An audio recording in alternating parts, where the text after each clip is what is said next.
Ask yourself this: why would someone tune in to watch TimTheTatMan, for example, streaming Warzone for a few hours instead of watching you stream Warzone for a few hours? Or why does someone check out Pokimane's Just Chatting stream and sit there and chat with the community instead of coming in and chatting with your community? Your content could be pretty much the same as theirs, but right now, that doesn't matter. Emulating the same style and content of somebody else does not simply mean you will be successful with it. Otherwise, we'd all just be copying this formula instead of sitting scratching our heads thinking, well, why am I not growing? There are ways to grow, and it comes from looking at yourself and developing good habits. 5 of them, in fact. Let's talk about them.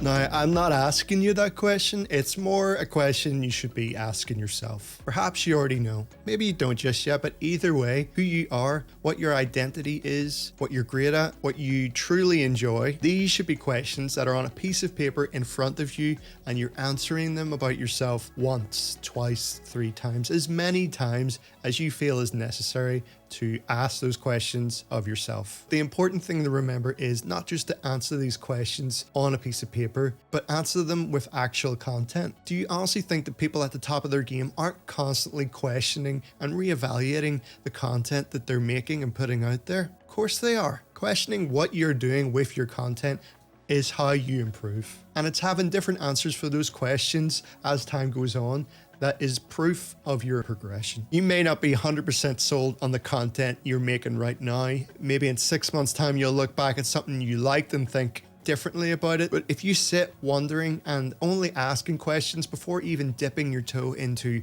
streaming or content creation, you will find yourself still asking those questions for a long time, but not actually getting anything done. And a year ago from now, you'll have wished you'd started today. So just do it. Start small. Think of a video idea, write down some video titles, maybe just look at something on your stream that you'd like to improve. Work on things bit by bit, and over time, it builds up into big change and big improvement. Now, it sounds like a tough interview with yourself, and at the start, it will be. But if you're thinking about how to approach your content from a unique standpoint that is going to represent who you are and what you love, you're already way ahead of so many other creators in that field.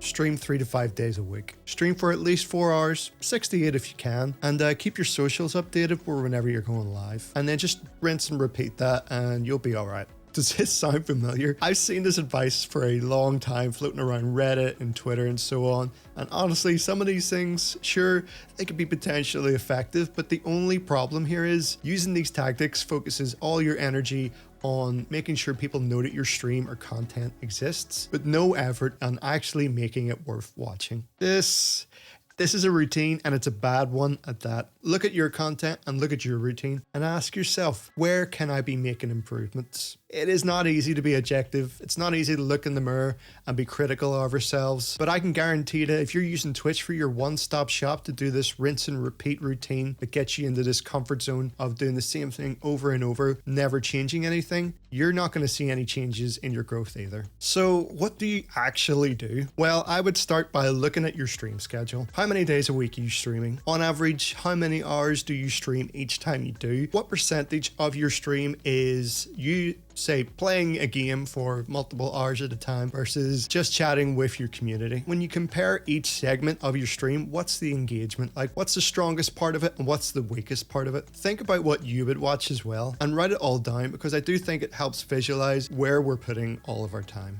I personally use a program called Notion for organizing a lot of my stuff. It has calendars, you can make journals, you can write scripts in it. It is fantastic. And I also have a physical bullet journal where I write out what I do every day at the end of the day. I also use it to write out what I'm going to do tomorrow. And maybe sometimes if I'm really on a roll, I will write out what I'm doing next week. But let's not get ahead of ourselves. If you take some of the time you're spending streaming on Twitch and start delegating it into ideas for YouTube or TikTok, wherever else you want to experiment with your content, this is going to make you more discoverable on those platforms and potentially then bring that community back to your Twitch stream or your YouTube stream or just your channel, wherever it is that you're making your content.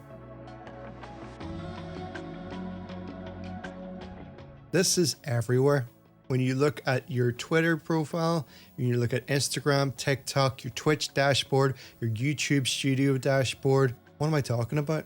It's numbers, and it has become the main focus point for so many creators. But I'm telling you now, you need to stop. Stop focusing on the numbers. Stop focusing on follow for follow. It is easy to get caught up in all of this, and it feels good initially. But let's face it, it's hollow support, and what we want is organic.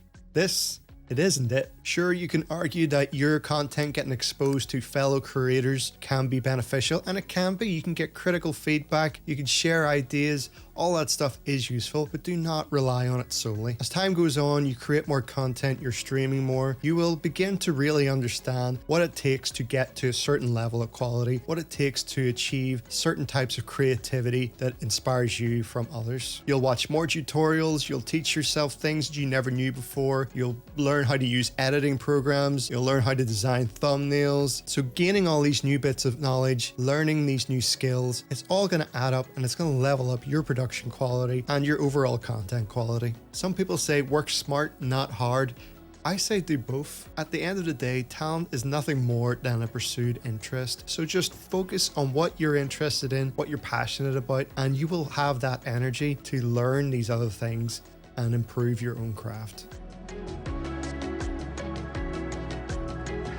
Remix, don't rip off. Honor, don't degrade. Whenever you pick up a new hobby like guitar playing or painting, for example, you would try and learn other people's songs, or a painting you would try and paint that painting as best you could. And it's the reasons that we're drawn to these songs and these paintings that's so important. These are things that you feel resonated with your personality and style without maybe even realizing it. It's the same for streaming and content creation. So trying to create something that's based off your inspirations will actually end up teaching you more new skills along the way. When you look at those around you, streamers and content creators, don't just think about how their content looks, but think about how it makes you feel. That is an important part of this. Consider the relationship with their community and write down what's great about them, the creator at the center of that content. And once you do that, find somebody else and do the exact same. Keep on doing this and build up a knowledge base of good traits and qualities that you appreciate, that resonates with your personality and you deem integral to becoming a great creator. When we try to imitate something in order to make something better or something more suited to our personality, we're emulating. Emulation is quite useful in guiding you through how somebody else has created something. And while your approach to achieving the same or similar result may not be the same as theirs, you teach yourself a new skill through trying to understand their process without just bugging the creator and asking them how did they do it, which, by the way, don't do that. Fun fact, the human hand is incapable of making a perfect copy of anything, really. Why did I even say that? If you're trying to emulate somebody else's creation, the likelihood of it coming out the exact same as theirs is not high. And let's be honest, you don't want it to be. There have been so many times in the past where I've started on an idea that was inspired by somebody else that I was watching. And by the time I'd finished creating the idea, you wouldn't be able to tell that it was inspired from that original creation. The point I want to make here is use inspiration as a guide. And if you try to draw along a straight line, don't be annoyed when you go in or out of it, because you're not trying to make a perfect copy of whatever they've created. You're trying to find your inspiration for your next creation. So be happy when you get to the end of creating something and it's not just the exact same thing that someone else made. Take pride in your achievements, and remember, anybody that you find that is doing something incredible is just another person to learn from.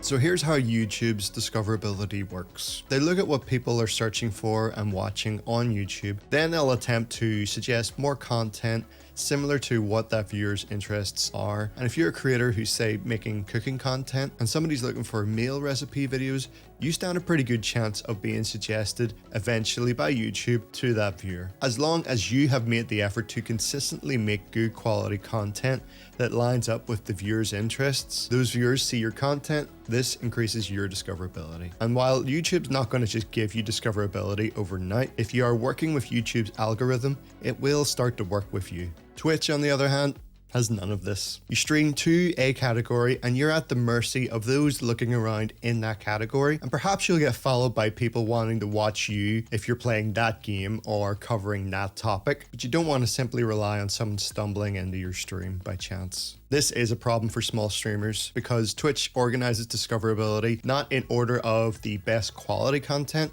but in order of the most popular content. You can see it on any of the category pages when you're looking through channels. By default, the channels are organized from the most concurrent viewers to the least. So if you're sitting with a small or not yet existent viewer base, I'm sorry, but you're at the back of the line. Now, this is an issue that Twitch is affected by as well, and I imagine they do want to resolve it, but while nobody new is getting discovered on Twitch, there's a massive amount of viewers out there right now who are looking for somebody new to watch. If I go to Twitch, I usually check my following list to see of the streamers I follow, which ones are online, which ones are live right now. And if there's nobody I want to watch, I either close Twitch and go over to YouTube, or I start looking for a new channel to check out. And it's usually driven by a game or something that I'm interested in at the time that pulls me towards a new category or a category I haven't been in a while. And loads of people do this. I mean, it could be that you are not enjoying whatever game the streamer you watch at the minute is streaming. It could be that a new game is just out and you want to see someone streaming it, but nobody you follow currently does. Whatever the reason for that viewer looking for a new channel to check out, it creates an opportunity for you. Remember what I said about being objective? Think about the mindset of the average viewer here for a second. YouTube's level of standards is way up there, with production quality content, everything being front and center stage. To make it on YouTube, you've got to hit that high standard, but to make it on Twitch,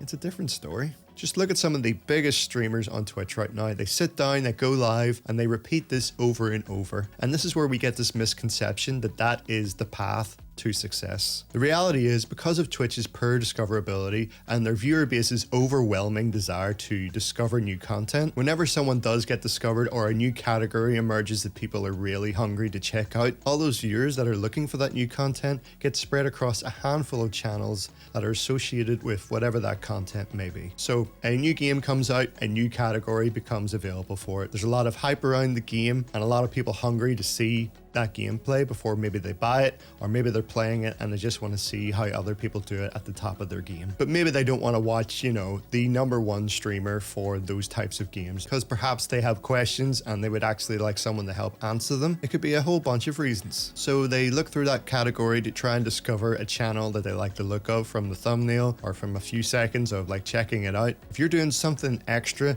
that the other 100 streamers are not doing in that category, you immediately stand a far better chance of being discovered. So think on that. And another important point to make is these viewers do not want to watch the big streamer playing the new game, for example. That big streamer is the reason that that category may be sitting in the top row of Twitch that day, that month, whatever. So while they may not be coming there to watch that streamer's popularity is something that those other smaller streamers are going to get pulled up with if they're in that category and they're doing something extra. Okay, I think we're good, but if you do like to level up your stream quality a fair bit with some creative ideas, we actually put out a video full of creative ideas to get you going, so check that out.